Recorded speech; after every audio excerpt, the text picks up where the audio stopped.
atas kita lagi-lagi saat kita hampir menemui Allah Subhanahu wa taala.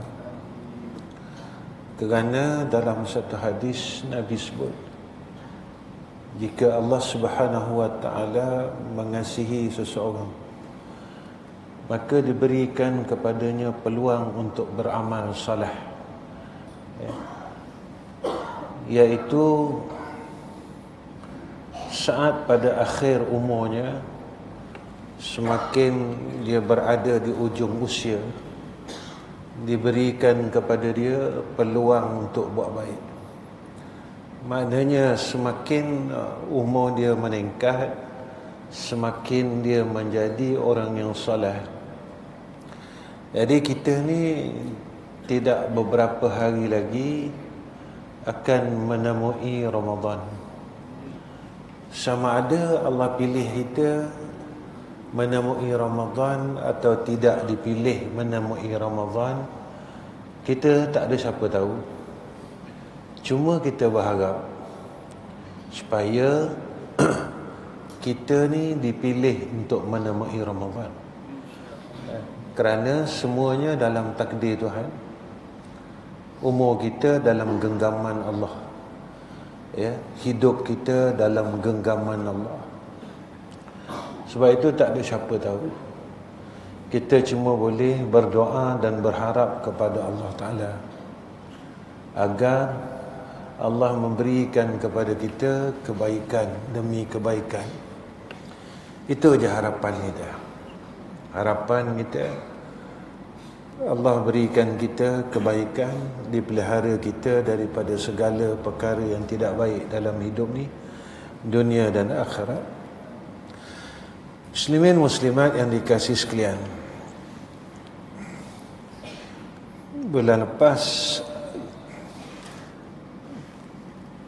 kita membicarakan masalah matan yang ke-17 yang disebutkan oleh Mustannif,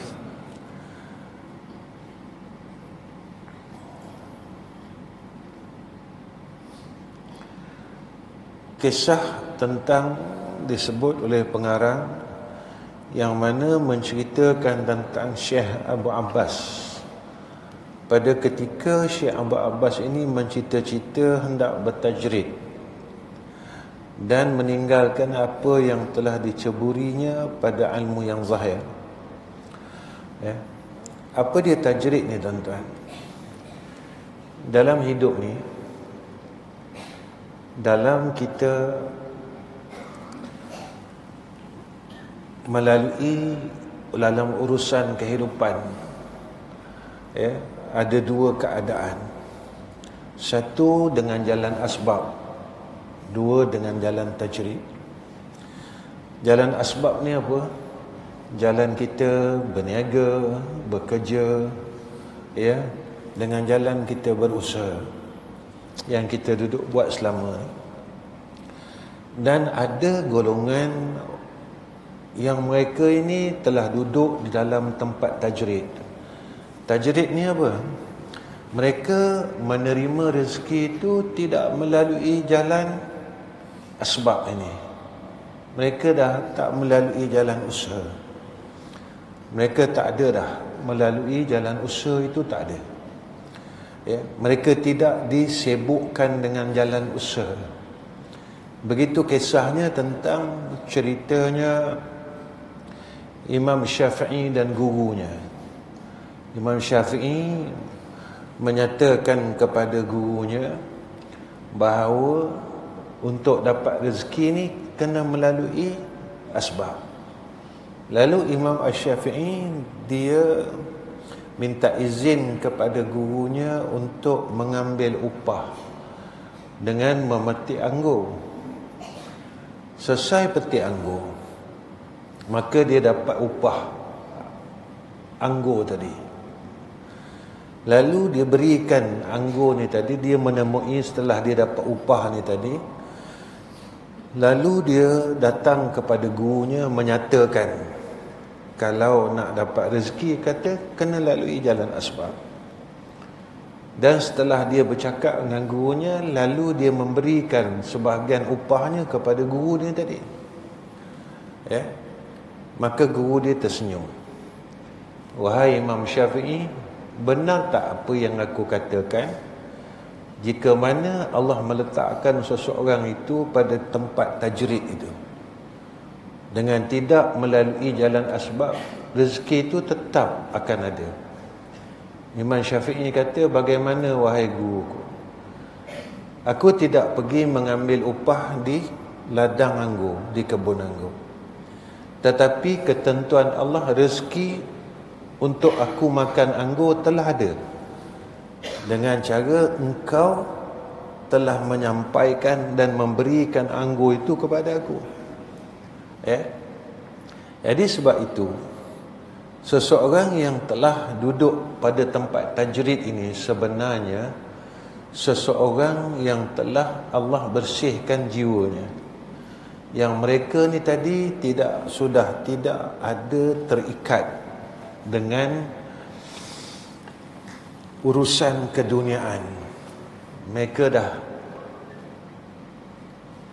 telah melalui proses takhalli dan tahalli. Kehendak mereka kepada dunia ni terlalu kurang. Dan mereka telah duduk pada tempat tafwid. Tafwid ni apa, tuan-tuan? Mereka menyerahkan kepada Allah dalam urusan kehidupan ini. Apa yang mereka proseskan? Yang mereka proseskan seperti mana yang disebut oleh Allah dalam Quran.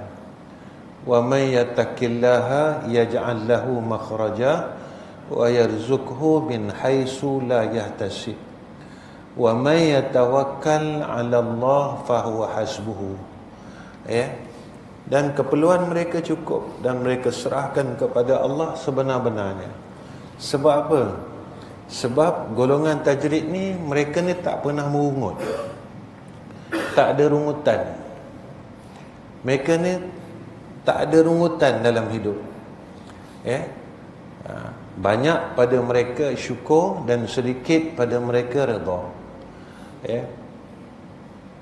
Dan kalau guru kami dulu disebut, saya dulu bertanya juga dengan guru saya tentang orang yang berada tempat tajrid. Sebab kebanyakan guru kita ni semuanya duduk pada tempat tajrid. Tengok dia ni tak kerja, mengajar je kat rumah. Dia duduk di rumah mengajar, tapi keperluannya dicukupkan oleh Allah Subhanahu wa ta'ala. Saya pernah bertanya, sebenarnya kunci tajrid ni di mana? Yang seseorang itu boleh diangkat oleh Allah, meletakkan dia di tempat tajrid. Jawapan dia terlalu ringkas. Kuncinya adalah tauhid, dia kata. Kuncinya adalah yakin dia. Yakin dia kepada Allah yang bersifat dengan istighna an kulli ma siwa wa muftakirun ilaihi. Sebab itu sifat tamak dia dah tak ada. Dunia yang ada pada dia tidak akan kekal. Dunia yang ada pada dia tidak akan kekal. Sebab semua dilepaskan. Itu hebatnya mereka ni. Lepas itu kita kalau pergi jumpa guru kita, balik biasanya dia yang akan bagi buah tangan dekat kita. Kita jumpa guru kita, yang bagi kita duit guru kita. Bukan kita yang bagi duit ke guru kita. Guru saya semua macam tu. Walhal dia tak ada kerja, dia tak ada sumber apa-apa, tetapi bila balik dia bagi kita RM10, dia bagi kita RM50. Sebab apa?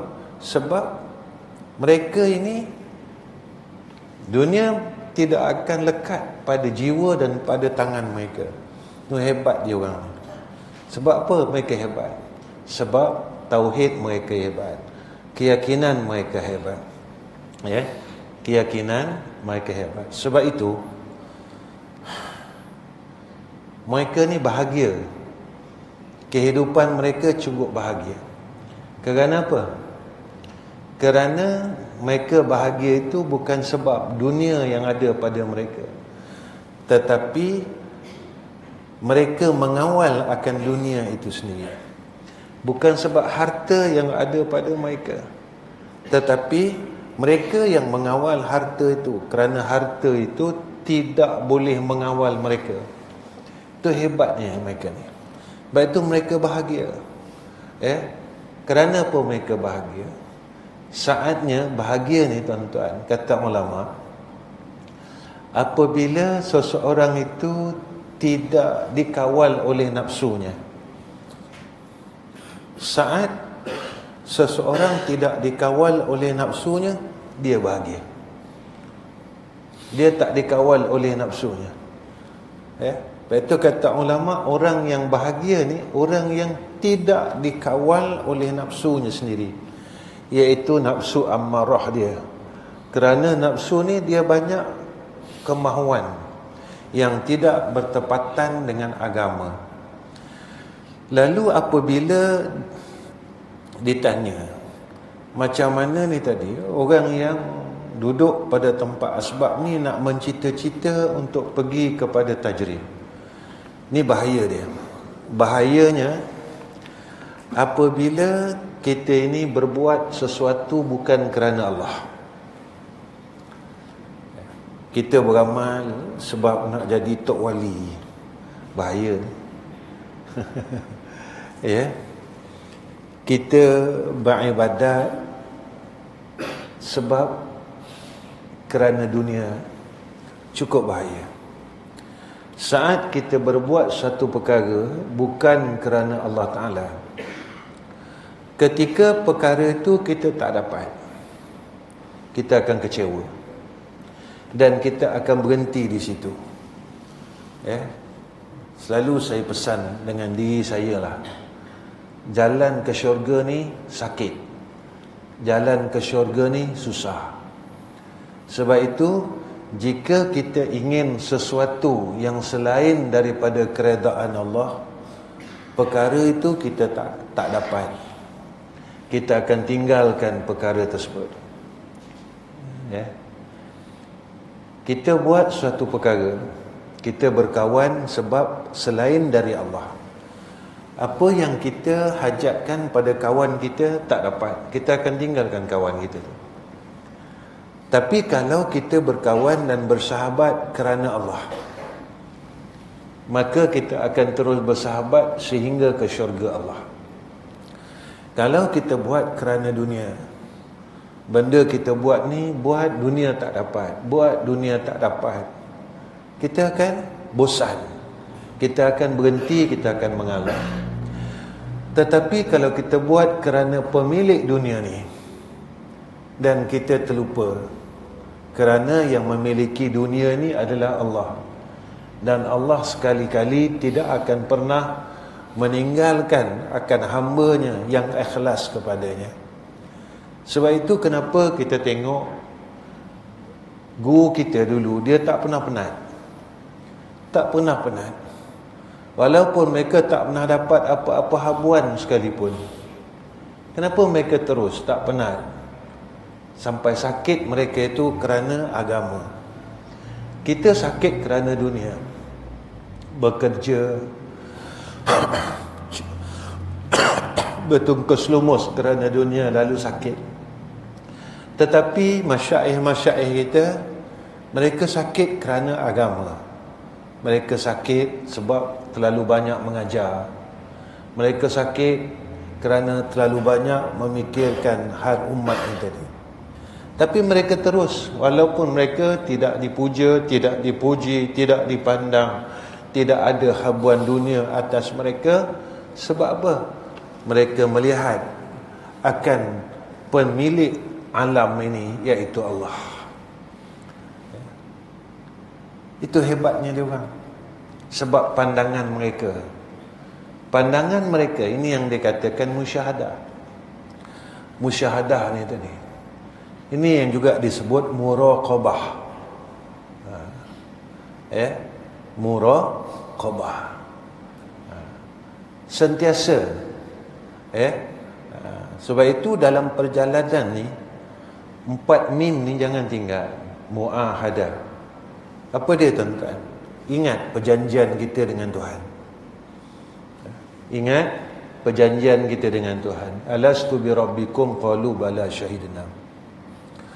Kita takkan mensyirikkan Allah. Tuhan kita adalah Allah. Lepas itu dalam hadis, siapa yang membaca raditu billahi rabba wa bil islami dina wa bi Muhammadin nabiyya wa rasula, dijanjikan syurga.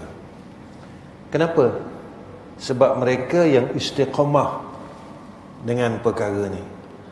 Istiqamah dengan uluhiyah, dengan nubuwah, dengan sam'iyah. Istiqamah, yakin, pegang, tidak ragu.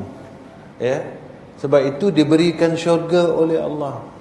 Dunia ni tuan-tuan, hidup ini satu kekacauan. Dia kacau apa? Dia kacau iman, dia kacau Islam. Lepas itu kita panggil alam ujian. Saat kita diuji, masa tu kita kacau. Saat kita diuji, kita kacau. Jiwa kacau, hidup kacau. Kita tak dapat nak kembali kepada Allah Subhanahu wa ta'ala. Tetapi orang yang yakin dengan Allah, mereka tenang.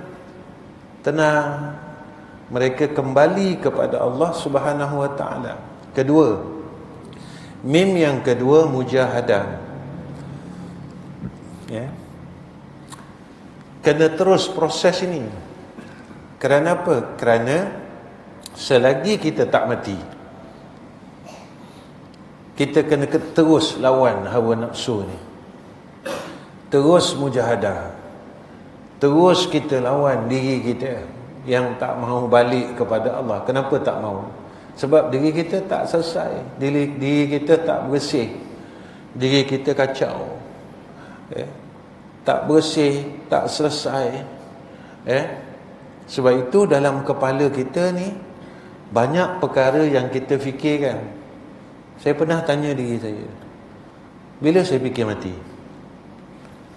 Dah tak ada ruang untuk saya fikir mati. Sebab apa?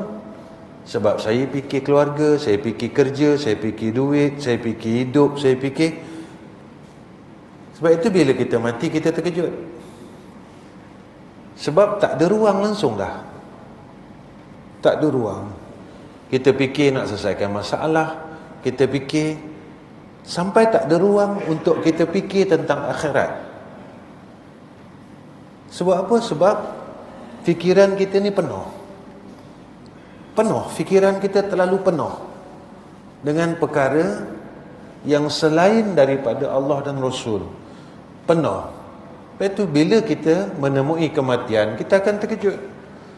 Bila aku mati? Bila aku mati? Alhaakumut takasur hatta zurtumul maqabir. Bila tiba-tiba aku mati. Yang tu kita besok berkata di hadapan Tuhan, farji'na na'mal salihah inna muqinun. Kembalikan kami ya Allah. Kami nak buat amal saleh. Kami nak tebus semua umur kami, kehidupan kami. Sebab apa?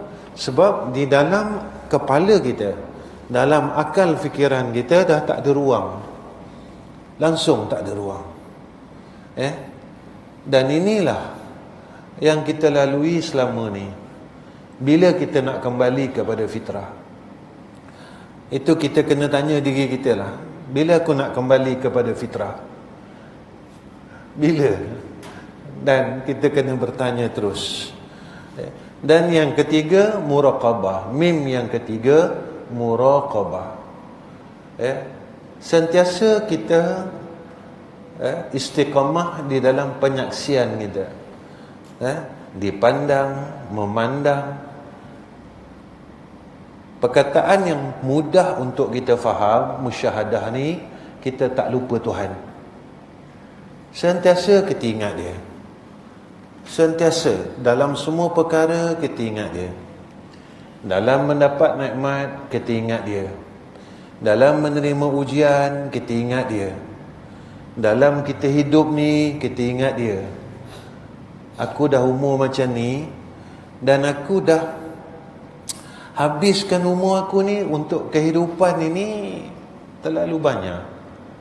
Kadang-kadang saya berfikir, yalah, zaman kita muda-muda dulu, kita ke sana kemari, kita tak tahu kita dah buat apa.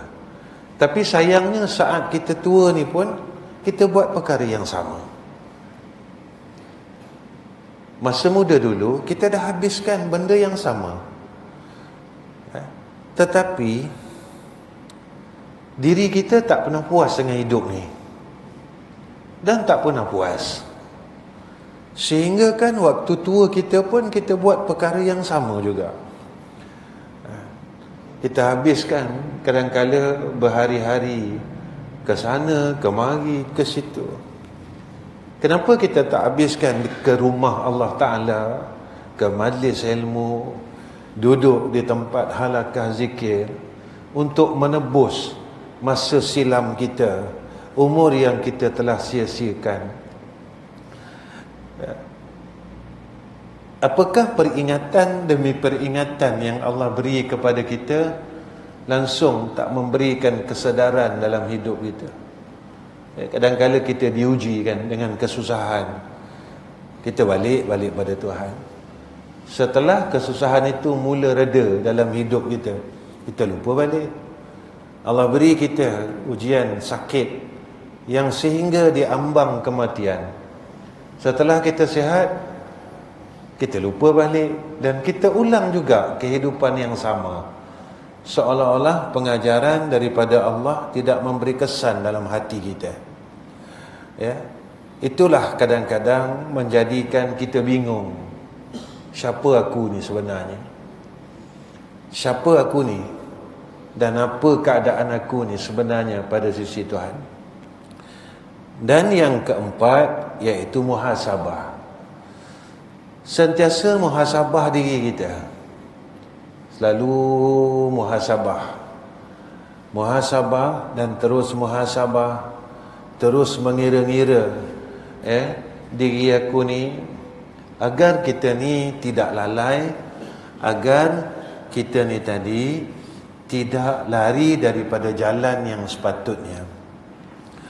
Itu selalu saya ingatkan diri saya, kita mengaji tasawuf ini bukan sebab nak jadi ahli sufi. Itu kata ulama, tasawuf ni sebenarnya akhlak. Saat kita mengaji ilmu tasawuf, nak tahu yang kita ni memahami atau tidak ilmu tasawuf itu dilihat pada akhlak kita. Jika akhlak kita semakin baik, ya, maka kita bertasawuf, tuan-tuan. Tapi kalau akhlak kita tidak semakin baik, maka kita tidak bertasawuf. Kita tak boleh buang buruk sangka, kita tak boleh buang hasad dengki, kita tidak boleh redha, kita tak boleh sabar, kita tak boleh lepaskan kehidupan ini. Kita masih lagi berebut dengan orang lain akan keduniaan yang tak pernah cukup dalam hidup kita. Masih ada lagi dengki dan sebagainya, dan tidak mahu memaafkan orang lain. Masih lagi ada sifat hubud dunia, bakhil, dan tidak yakin dengan apa yang telah difirmankan oleh Allah di dalam Al-Quran. Bermakna kita tidak bertasawuf. Sebab tujuan kita belajar ilmu tasawuf untuk membersihkan jiwa. Macam mana kita datang dulu bersih. Bersih, tak ada satu titik pun, tak ada satu cala pun. Dan Allah beri kita kesempatan sampai sekarang, umur 60-70 ni, supaya cala-cala dan titik-titik itu dapat kita bersihkan kembali, agar kita balik menemui Tuhan dalam keadaan yang bersih semula. Bukan datang dalam keadaan yang bersih, balik membawa kekotoran. Bukan itu kaedah dia. Kita nak balik dalam keadaan yang bersih. Balik bersih balik. Supaya kita ni diterima oleh Allah Ta'ala. Ya, dalam keadaan kita hamba yang berjaya melalui akan alam ujian itu. Dunia ni alam ujian. Bukan alam keseronokan. Nak seronok tuan-tuan, tunggu dekat syurga. Tunggu dekat syurga nanti, baru kita seronok betul. Dunia ni dipanggil alam ujian. Kita diuji sama ada kita ini berjaya atau tidak. Diuji oleh Allah Ta'ala. Kita nampak tak yang ni uji, atau kita nampak dunia ni tempat aku hidup? Kalau kita nampak dunia ni tempat aku hidup, kita akan gunakan seluruh umur kita ni tadi untuk hidup. Dia tak pernah akan selesai, tuan-tuan. Tak pernah selesai.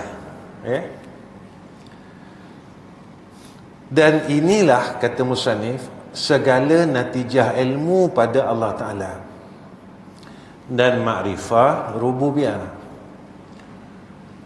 Orang yang bercita-cita, aku dah tak nak kerja lah, aku nak duduk zikir, nak tajrid. Salah. Selagi ditempatkan oleh Allah untuk asbab kerja, jangan tinggal kerja. Kerana yang memindahkan kita dan mentakdirkan kita bukan kita, Allah. Tuan-tuan, macam inilah. Kita sendiri tak perasan yang kita berubah. Dulu kita pemarah, kita sendiri tak perasan. Kita dah kurang marah. Sampailah orang tegur kita. Orang kata, kau ni dah tak marah lah sekarang. Ya ke? Sebab apa? Sebab Allah ubah kita. Inilah yang dikatakan kurniaan daripada Tuhan.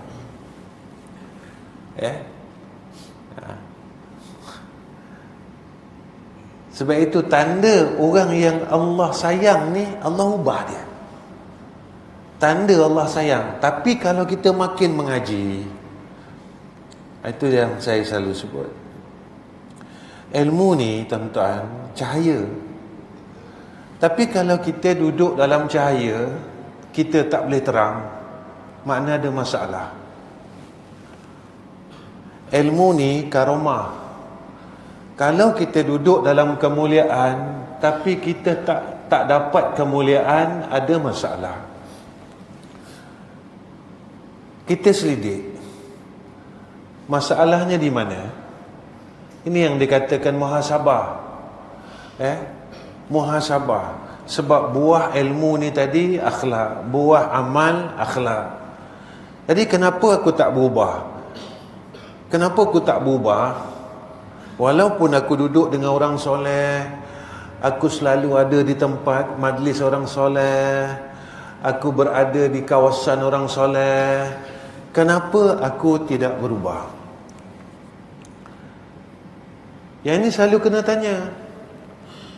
Kalau tak, kita akan jadi orang yang muflis. Dunia muflis, akhirat muflis.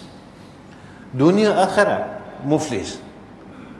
Dunia akhirat muflis. Ini yang kita takut, tuan-tuan. Ini yang kita takut.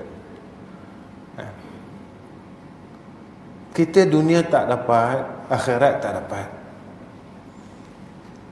Kalau dunia kita tak dapat, tapi akhirat kita dapat, kita beruntung. Tapi dunia pun tak dapat, akhirat pun tak dapat.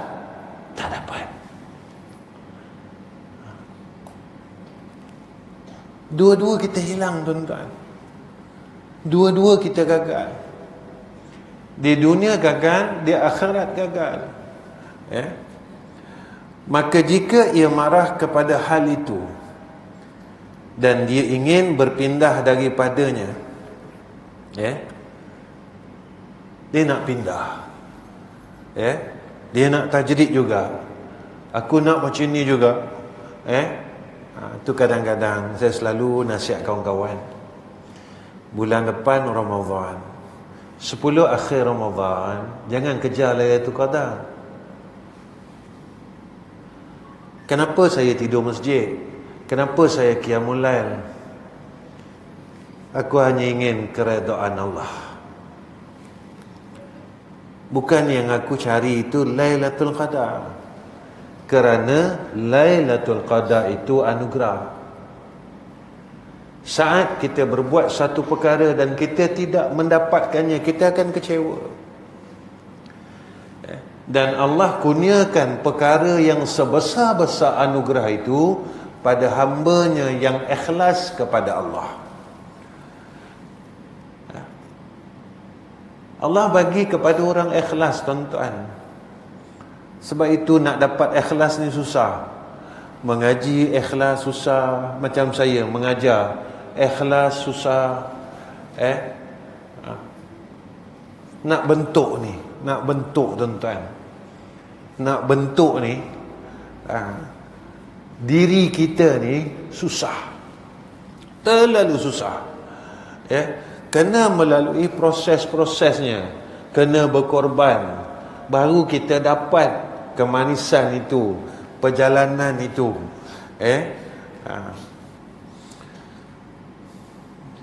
Tadi ada anak murid saya, tuan-tuan, daripada Kuala Lumpur, datang jumpa saya di edisi Gemuruh.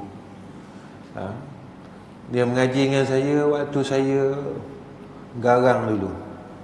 Waktu garang sampailah waktu saya lembut sekarang. Waktu dia masih kerja lagi sampai sekarang.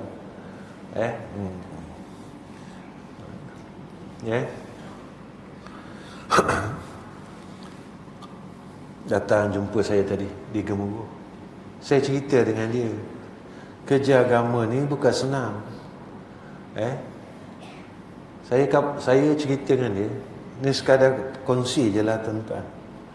Sepanjang saya mengajar tahun 90, kalau saya mengajar, tuan-tuan, tahun 93 sampai hari ni, saya tak berhenti lagi mengajar. Kalau disebabkan habuan dunia, tuan-tuan, saya berhenti dah mengajar. Berhenti dah, Ustaz. Sebab tak pernah ada untung. Tak pernah ada untung. Baru ni ada orang mesej saya daripada kawasan sini, bukan Bangor Padang lah, tapi kawasan, tanya saya nak panggil kuliah, berapa bayaran. Saya kata saya tak minta apa-apa, Ustaz jangan main-main dengan saya, kata dia. Saya sungguh ni, dia kata. Dia rasa pelik bila saya kata saya tak minta apa-apa. Tapi tuan-tuan, nak bagi tahu, sepanjang daripada tahun 93 sampai hari ni, tak pernah ada. Kalau tuan-tuan kata orang berniaga ni untung, tahu tak? Saya rugi semua. Rugi semua.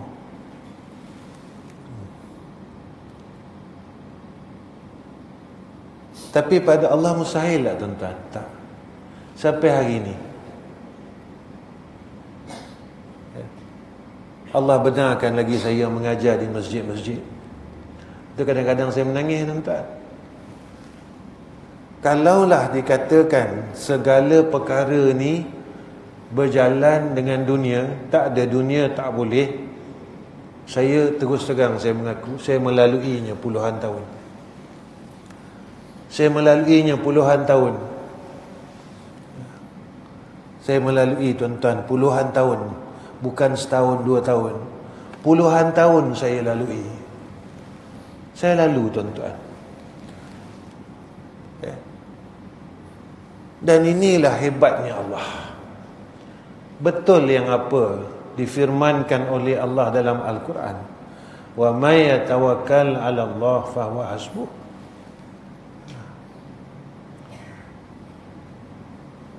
Sebab itu selalu saya cakap dengan diri saya, bagaimana engkau tidak mampu menyayangi Tuhanmu kerana dia terlalu menyayangi dirimu. Bagaimana kamu tidak mampu untuk menyayangi Tuhanmu kerana dia terlalu menyayangi akan dirimu. Innama amruhu iza arada syai'an ay yaqula lahu kun fayakun. Fasubhanallazi biyadihi malakutu kulli syai'in wa ilaihi turja'un. Sebab itu bukan duit itu segala-galanya, tetapi Allah segala-galanya. Bukan dunia ini segala-galanya, tetapi Allah segala-galanya. Saya bercakap ni tuan-tuan, apa yang saya lalu, ni saya lalu. Tak ada fakta tuan-tuan. Nak kata boleh tuan-tuan cari fakta, saya tak boleh bagilah tuan-tuan. Daripada tahun 93 tak pernah ada keuntungan dunia tuan-tuan. Tak pernah untung. Tapi inilah yang dikatakan urusan Allah. Macam guru kita, macam mana dia hidup dengan anak yang banyak, cuma duduk di pondok, di rumah, dengan mengajar setiap hari, tak pernah memikirkan urusan lain selain mereka memikirkan bagaimana untuk membimbing rohani murid-muridnya.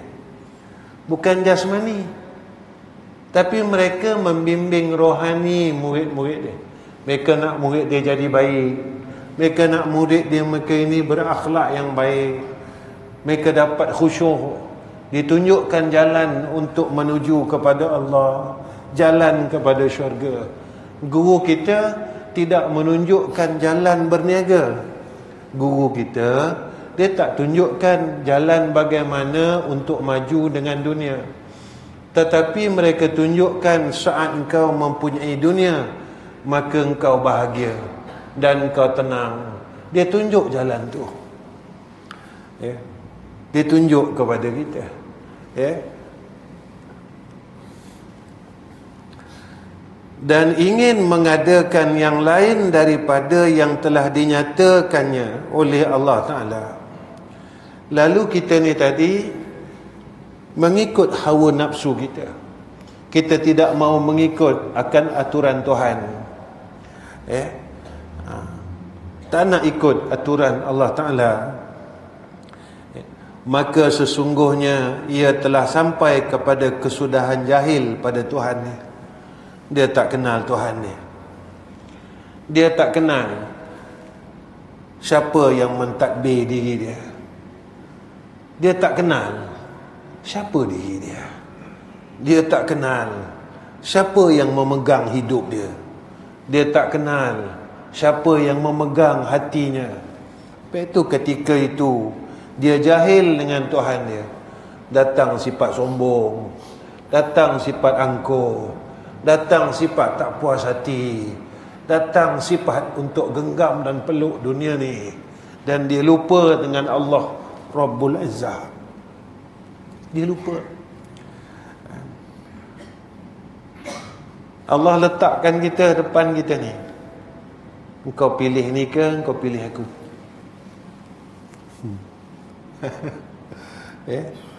Allah letakkan kita pada tempat kita ni.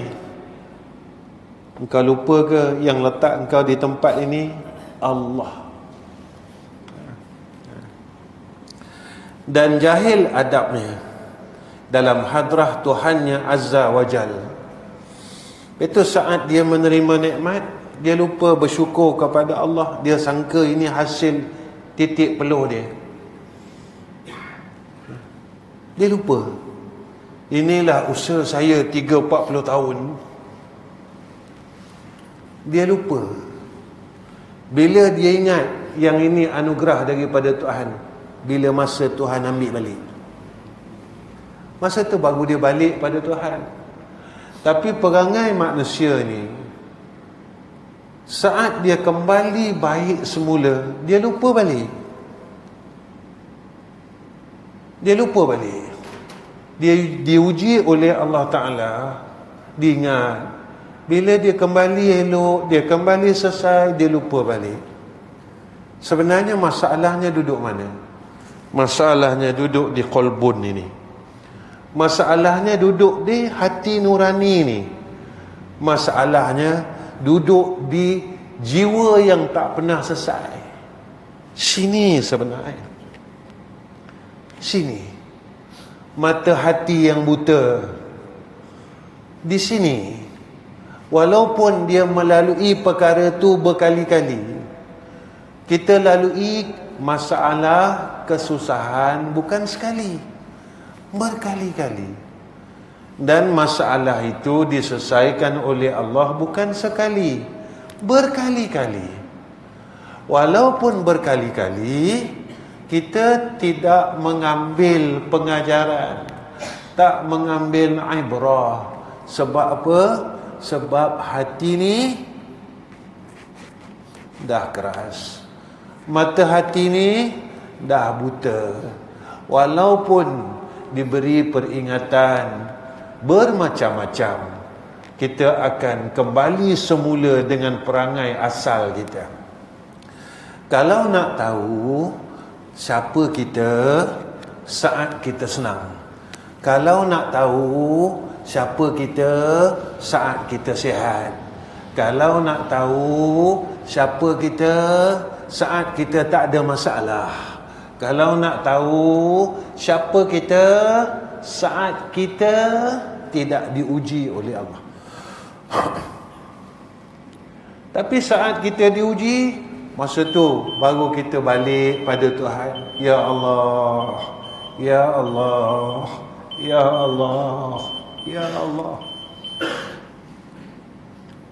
Masa kita sihat, barulah kita nampak diri kita yang melawan itu. Masa sakit, barulah Ya Allah, Ya Allah, Ya Allah. Kalau nak kenal diri kita, masa itu. Masa itu. Inilah aku rupanya. Aku yang degil, aku yang keras kepala, aku yang tak mau dengar akan perkataan nasihat daripada Allah, daripada Rasul.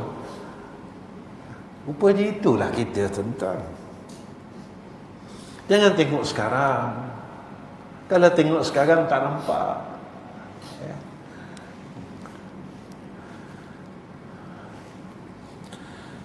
Dan ini adalah daripada memalingkan hukum waktu yang diisyaratkannya oleh orang-orang ahli tasawuf. Ya.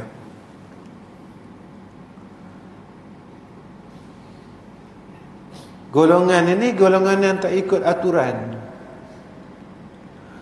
Itu orang yang hatinya bersih, dia melalui segala takdir Allah dalam keadaan yang redha. Dia lalu semua. Rabbana ma khalaqta hadza batila subhanaka faqina azabannar. Ya Allah, aku ni hamba Engkau. Apa yang Kau takdirkan, apa yang telah Engkau ciptakan, apa yang telah Engkau tentukan, tak ada satu pun sia-sia, Ya Allah. Cuma aku yang tak nampak. Mata aku je buta. Cuma aku je yang melawan. Cuma aku je tak nak sedar diri. Walaupun aku dah tak larat macam ni, aku pun tak sedar diri lagi. Ya. Iaitu bagi mereka adalah dosa yang terlebih besar. bagi orang yang khas. Sebab itu golongan orang yang hatinya bersih, dia jaga benda ni. Dia takut sangat. Dia takut mereka ini mengikut akan kehendak nafsunya dan berpaling daripada kehendak Allah. Seperti Imam Ghazali, tuan-tuan. Imam Ghazali, khusyuk ni jadi rukun sembahyang. Bagi Imam Al-Ghazali, kita tak boleh. Kalau kita letakkan khusyuk tu rukun sembahyang, habis kita, tuan-tuan. Habis kita. Sebab kita tak boleh lepaskan hidup ni dalam sembahyang. Kita tak boleh lepaskan urusan hidup dalam sembahyang. Kan? Kita masih fikir banyak benda dalam sembahyang. Sebab itu kita orang yang tak boleh ingat Tuhan. Kita golongan yang ingat lalai. Kita tak boleh terus ingat Allah. Dan banyak lalai daripada ingat. Saya lah, tuan-tuan, saya tak tahu tuan-tuan. Saya tak tahu tuan-tuan macam mana.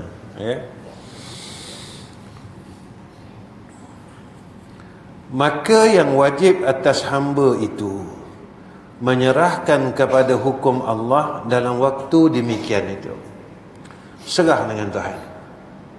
Dulu, tuan-tuan, dululah saya kalau mengajar dulu, tuan-tuan, kalau orang tak faham, saya kecewa. Rupanya saya silap. Belajar, mengajar, urusan hamba. Yang memberi faham adalah hak Allah. Dulu kita kecewa. Kita ajar murid kita, dia tak boleh jadi baik. Rupanya pegang macam tu salah kita. Kita silap. Yang menghendaki untuk jadi baik, yang menghendaki nak ubah seseorang bukan seorang guru. Lepas tu kita selalu kecewa sebab pegangan kita tak betul. Lepas tu kita cepat bosan. Ketika kita betulkan pegangan kita, kita duduk tempat tu tak pernah bosan. Kita terus saja buat kerja kita sebagai hamba. Saya dulu, tuan-tuan, mengajar tahun 93.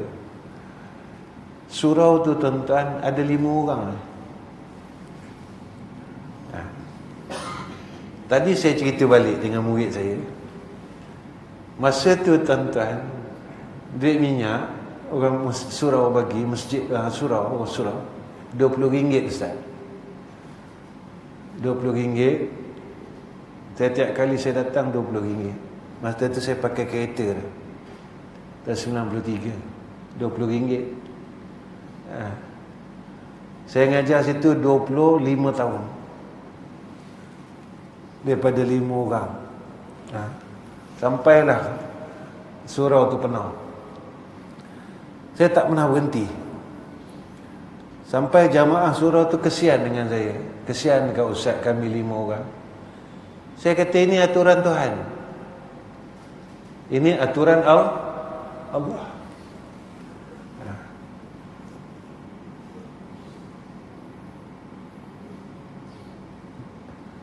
Sebab itu, saat kita ni mengikut kehendak nafsu kita,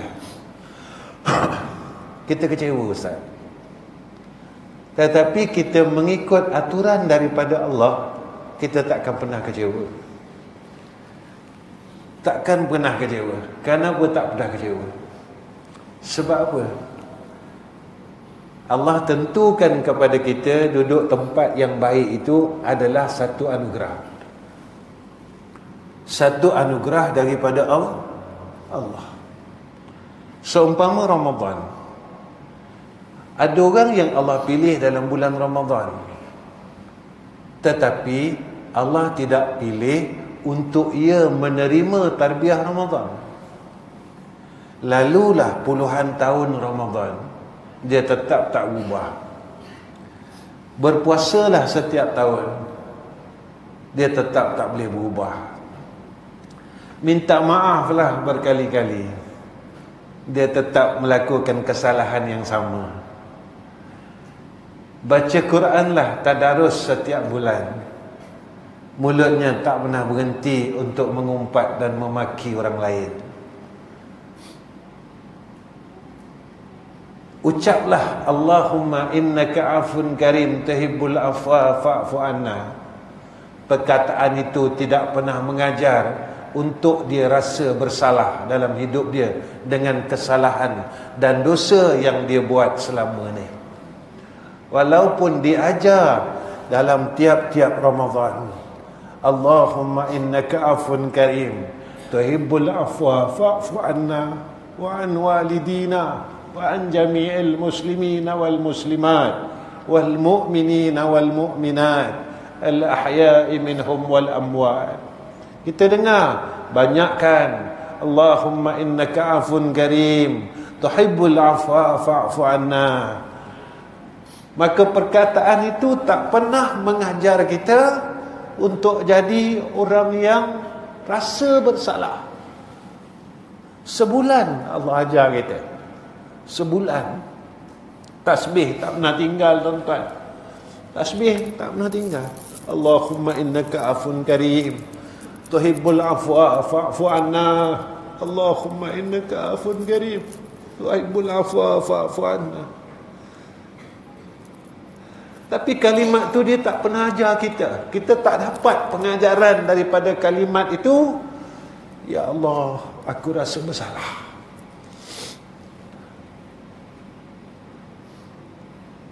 Ya Allah, aku rasa bersalah. Aku tak boleh buat baik dengan kau. Ya Allah, aku rasa bersalah. Aku tak mampu nak sayang kau.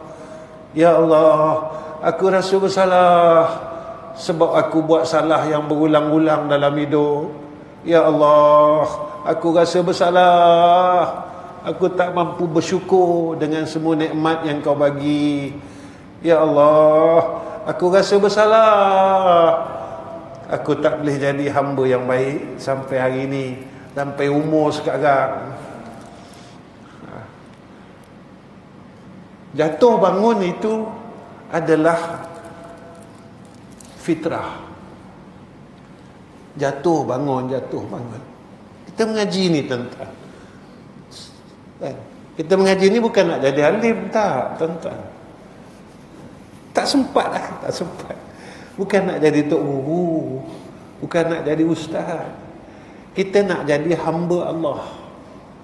Kita mengaji ni, aku nak jadi hamba Allah. Allahumma anta rabbi la ilaha illa anta khalaqtani wa ana abduka wa ana ala ahdika. Aku ni hamba kau. Aku mengaji ni, aku nak jadi hamba kau, ya Allah. Aku ngaji tauhid, aku nak jadi hamba kau, ya Allah. Agar aku masih lagi istiqamah, kau lah Tuhan aku. Nabi Muhammad dah Nabi aku. Aku mengaji fiqh ni, ya Allah, agar aku tahu macam mana nak tunduk kepada Engkau. Tahu nak semayang, tahu nak puasa, tahu nak bayar zakat, tahu nak pergi ziarah Baitillah.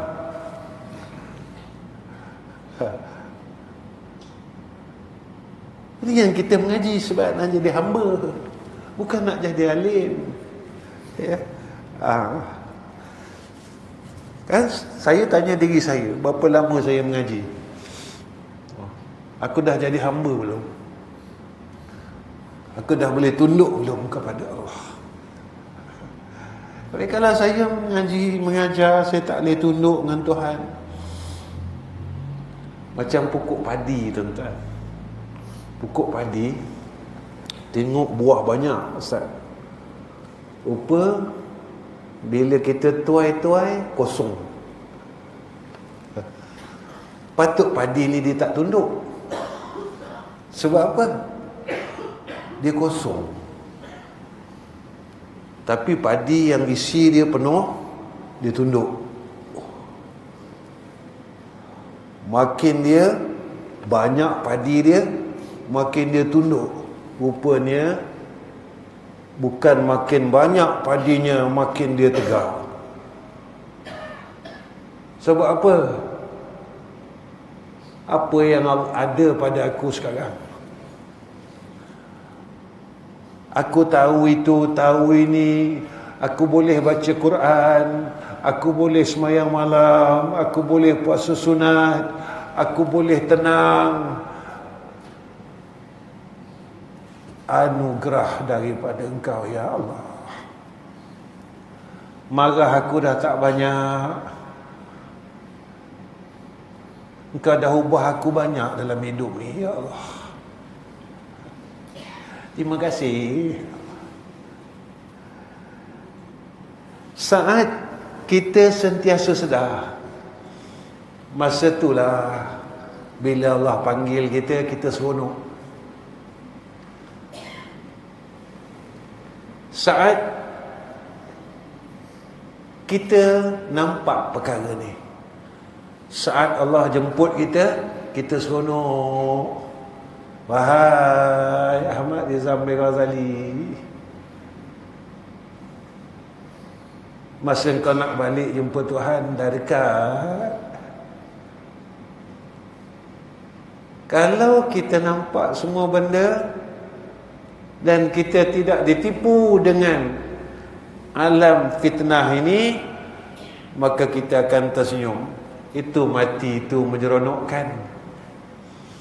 Tapi jika kita gagal melalui alam ini, mati itu menakutkan. Kenapa takut? Aku tak puas lagi jalan, aku tak puas lagi makan, aku tak puas lagi cari duit, aku tak puas lagi dengan dunia ni, aku tak puas lagi. Bila engkau nak puas?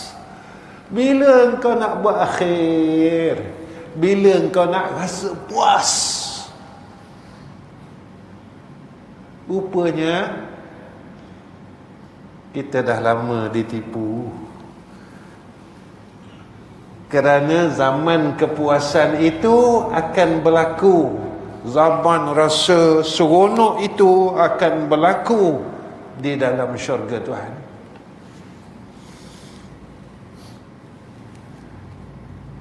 Maka itulah adab kehambaan dan yang dikehendaki bagimu pada Allah Ta'ala.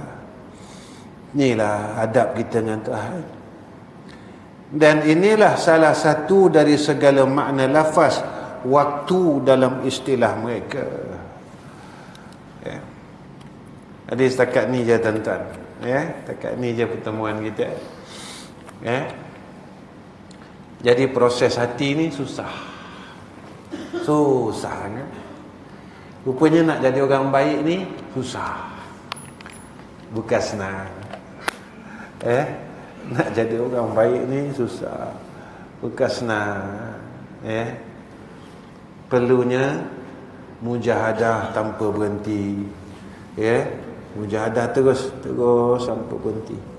Selagi ada umur ni, kita mujahadah lah, insya-Allah. Baik tuan-tuan, muslimin muslimat yang saya kasih sekalian, setakat ini saja pertemuan saya dengan semua jamaah Masjid Panggung Peradung pada bulan ni. InsyaAllah ada rezeki kita jumpa lepas raya. Dan kalau saya ada diberikan ketentuan oleh Allah Ta'ala, saya insyaAllah ada di Gemuruh sampai 13 Ramadan, insyaAllah. Di sepanjang 1 hingga 13 Ramadan tu saya akan tarawih di Gemuruh lah, di edisi. Dan jika ada ketentuan daripada Allah, dan saya akan bacakan kitab Ayyuhal Walad lepas tarawih sekejap ya. Dan kitab tu pun saya dah bawa daripada rumah. Jadi kalau ada jamaah yang nak sama-sama dengan kita pada malam tarawih, lepas pada tarawih itu, bolehlah datang ke Gemuruh ya, untuk kita sama-sama tarawih dan baca kitab Ayyuhal Walad tu, iaitu kitab Imam Al-Ghazali rahimahullah ta'ala. Pelan-pelan. Saya bukan nak mengajar pun tuan-tuan, tak ada nak mengajar. Cuma saya nak pimpin diri saya sebenarnya. Saya nak pimpin diri saya. Sebab saya salah tu banyak. Kesilapan saya terlalu banyak dan saya kena betulkan diri saya lah. Sementara ada masa yang Allah bagi dekat saya ni. Bukan saya nak niat mengajar tuan-tuan langsung, tak ada ya. Dan tolong doakan di edisi kita, dan asrama pun dah naik tiang, sikit-sikit untuk kita buat yang lapis yang kedua tu ya. Tuan-tuan tolong doa ya, tolong doa sama-sama. Mudah-mudahan dengan doa tuan-tuan ni Allah rahmati kita semua. Dan saat Allah merahmati, maka kita serah dengan Allah bagaimana jalannya ya. Saat Allah menyayangi, dan kita serah dengan Allah bagaimana caranya ya. Kalau kita memikirkan cara itu, memang akan ini tak pernah berhenti untuk berfikir. Tapi saat kita menyerahkan kepada Allah, maka Allah akan berikan kepada kita jalan keluar yang terbaik ya. Dengan doa tuan-tuan, saya amat berharap doa daripada semua muslimin muslimat agar kita dapat siapkan Darwatik Dawah Center di Gemuruh tu. Mudah-mudahan dia menjadi kebaikan pada kita semua insya-Allah. Dan itu daripada saya. Wa akhir kalam. Assalamualaikum warahmatullahi wabarakatuh. Bismillahirrahmanirrahim. Alhamdulillahirabbil alamin. Wassalatu wassalamu ala asyrafil anbiya'i wal mursalin wa ala alihi washabbi ajma'in. Ya Allah, ya Tuhan kami, jika ada dalam takdir-Mu kami akan berada di bulan Ramadan,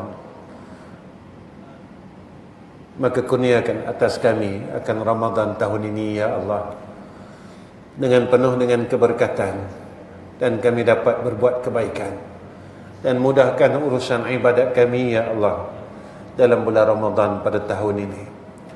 Ya Allah, ya Tuhan kami, jika tidak ada dalam takdir-Mu kami menemui Ramadan pada tahun ini, kami mohon kepada-Mu ya Allah, terimalah kepulangan kami dalam keadaan Engkau redha atas kami ya Arhamar Rahimin. Ya Allah, ya Tuhan kami mohon kepada-Mu ya Zal Jalali wal Ikram, ampunkan semua kesalahan kami, berkatkan hidup kami, berkatkan isteri dan anak-anak kami, berkatkan seluruh keluarga kami ya Allah. Ya Allah, ya Tuhan kami, mudahkan segala semua urusan kami ya Arhamar Rahimin, ya Zal Jalali wal Ikram. Kami mohon ke hadrah-Mu ya Arhamar Rahimin, tolong redha atas kami, tolong kasihani atas kami semua ya Allah. Tolong pimpin kami, pimpin jiwa kami, roh kami, hati kami ya Arhamar Rahimin kepada jalan-Mu yang lurus ya Hayyu ya Qayyum. Ya Allah, jika kami buat salah, betulkan kami ya Allah. Jika kami pergi terlalu jauh, tolong tarik kami kembali kepada Engkau ya Arhamar Rahimin. Jangan biarkan kami terus pergi dan terus pergi menjauhi Engkau ya Arhamar Rahimin. Tolong kasihani kami ya Allah, ya Zal Jalali wal Ikram. Ya Allah, jika kami terlalu lalai dalam hidup ini, tolong beri peringatan atas kami agar kami kembali semula kepada Engkau ya Hayyu ya Qayyum. Wa sallallahu ala Sayyidina Muhammad wa ala ali Sayyidina Muhammad walhamdulillahi rabbil alamin. Taqabbalallahu minna wa minkum.